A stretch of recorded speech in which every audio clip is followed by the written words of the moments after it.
No vídeo anterior, vimos os fundamentos da teoria de ensino de Jerome Bruner. Nesse vídeo, avançaremos um pouco mais e conheceremos os 3 estágios de aprendizagem identificados por ele. O estágio enativo ou ativo, o estágio icônico e o estágio simbólico.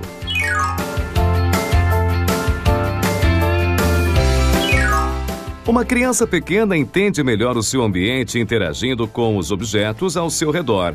Nesse nível, a criança ainda não usa palavras nem conceitos. Ela procura interagir com os objetos à sua volta para dar sentido ao seu mundo, para entendê-lo.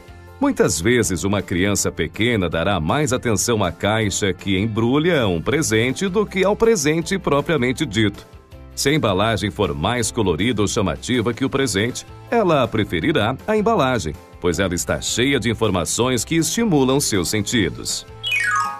Crianças nesse estágio inativo expressam-se muito através de ações. Por exemplo, se você quiser ir à farmácia, elas podem te levar lá, mas são incapazes de ensinar o caminho verbalmente.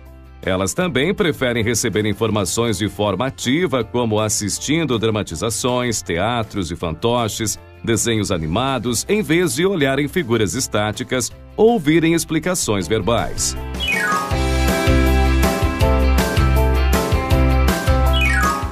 No estágio icônico, a memória visual começa a se desenvolver mais e a criança também se torna mais capaz de estabelecer relações entre objetos reais e as figuras que representam esses objetos. Por isso, os livros infantis apresentam muitas ilustrações. Talvez uma criança não tenha a oportunidade de ver um elefante real, mas pela imagem de um elefante na ilustração de um livro infantil, ela é capaz de interagir com o elefante, mesmo que nenhum esteja presente. Pela convivência com outras pessoas, a criança aprende a interpretar vários ícones. Por exemplo, aprende que esse ícone indica um banheiro feminino, mas ela também é capaz de criar seus próprios ícones. Nesse estágio, a criança já consegue entender diagramas e gráficos, recebendo informação através desses recursos.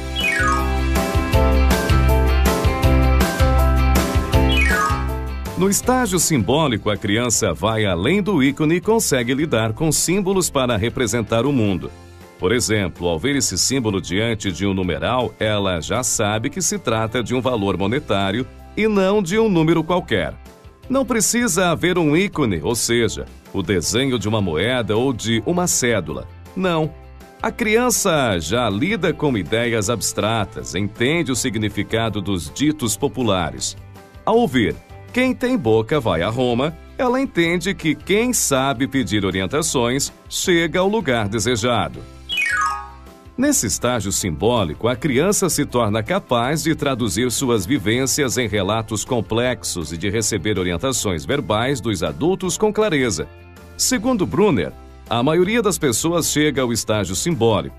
Mesmo assim, ele afirma que uma pessoa perfeitamente desenvolvida pode ser capaz de lidar com certos assuntos como a matemática em nível simbólico e em outros como a geografia, talvez só tenha condições de lidar no nível icônico. Os estágios não são absolutos e não são limitados por idades.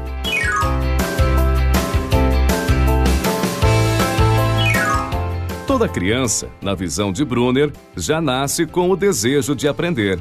A criança é curiosa e ativa por natureza. Por isso, ele valoriza muito a motivação intrínseca, ou seja, as forças internas que predispõem a criança para a aprendizagem.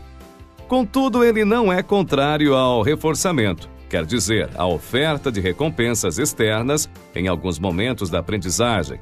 Mas ele entende que o efeito do reforço é passageiro. Só a motivação interna é capaz de manter o gosto pela aprendizagem, sendo a curiosidade provavelmente a melhor motivação. A busca pela competência é uma outra motivação que, segundo Bruner, também é inata.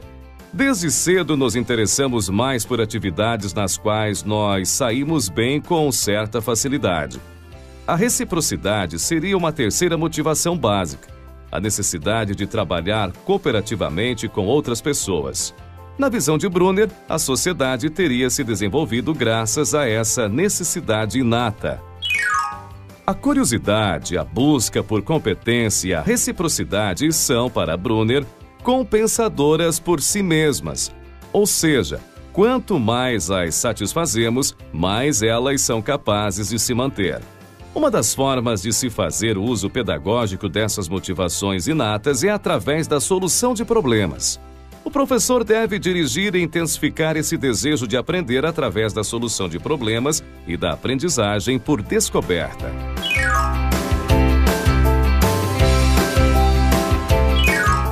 Brunner é provavelmente o autor que deu mais fundamentação didática ao método da aprendizagem por descoberta. Nesse método, o professor traz o assunto a ser estudado em formato de problema ou questão a ser solucionada e ajuda os estudantes a explorar as alternativas de solução. Na aprendizagem por descoberta, os alunos não são deixados sozinhos para que descubram as coisas por si mesmos. Eles são orientados o tempo todo pelo professor, pois mesmo que fosse possível os alunos descobrirem tudo sozinhos, haveria um desperdício de tempo enorme, já que eles teriam que descobrir todas as ideias e tecnologias existentes. Quer saber mais? Acesse o texto de aprofundamento abaixo e conheça melhor a aprendizagem por descoberta. Conheça também as orientações de Brunner para se organizar uma sequência de apresentação de conteúdos e como usar o reforço na aprendizagem.